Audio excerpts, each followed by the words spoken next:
대선 레이스가 본격화하면서 또 다른 관심사로 떠오른 이슈, 바로 대통령실이죠. 지금의 용산 대통령실을 그대로 쓸지 아니면 청와대로 들어갈지, 그도 아니면 아예 제3의 지역으로 이동할 것인지 의견이 분분한데요. 대선 후보들의 생각을 짚어보겠습니다. 지금의 용산 대통령실은 윤석열 전 대통령이 취임하자마자 이전한 곳이죠. 국민과 소통하겠다는 의미로 최초의 출퇴근 대통령이 된 이후 약 6개월 동안 약식 회견을 진행한 곳이기도 합니다. 대신 청와대는 국민품으로 돌아갔죠. 취임 당일 곧바로 일반인의 시설이 개방돼 지난달 2년 10개월 만에 누적 관람객 700만 명을 돌파하는 등 문화예술 공간으로 자리매김했습니다. 청와대는 1948년 정부 수립 이후 무려 74년 동안 대통령실로 사용된 곳이죠. 대통령 집무실을 비롯해 관저와 여민관, 경호처, 헬기장 등 제반시설이 마련돼 있습니다.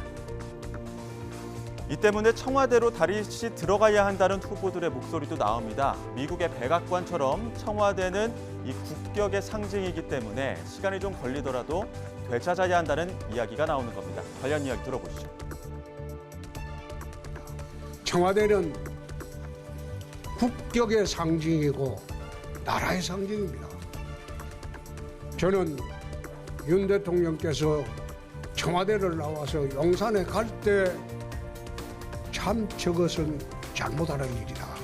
국격의 상징인 청와대는 다시 정비를 해야 될 것으로 봅니다.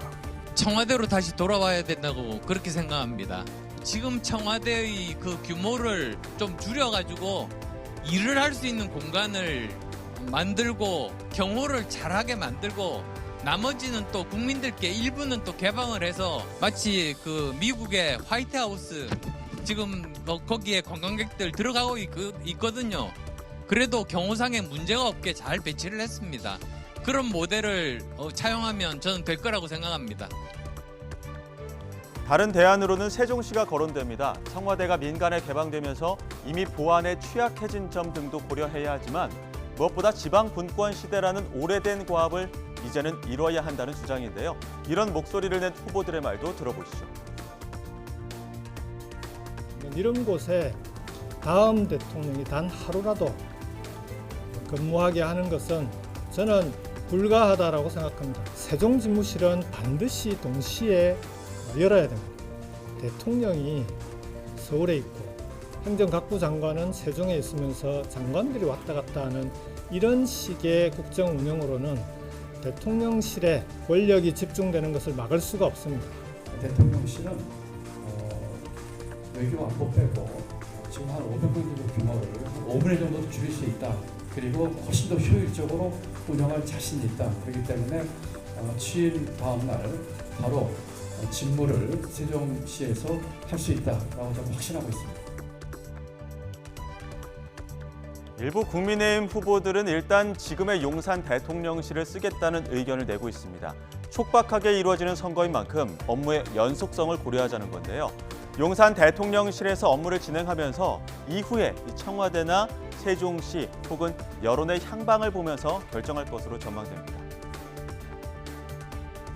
이게 굉장히 특이한 상황에서 선거가 이루어진 것이잖아요. 전 지금 상황에서 정말 중요한 건 일을 얼마나 잘하고 열심히 하려는 거에 대한 각오라고 생각해요. 그 부분은 그렇게 미리 말할 얘기도 아닌 것 같습니다.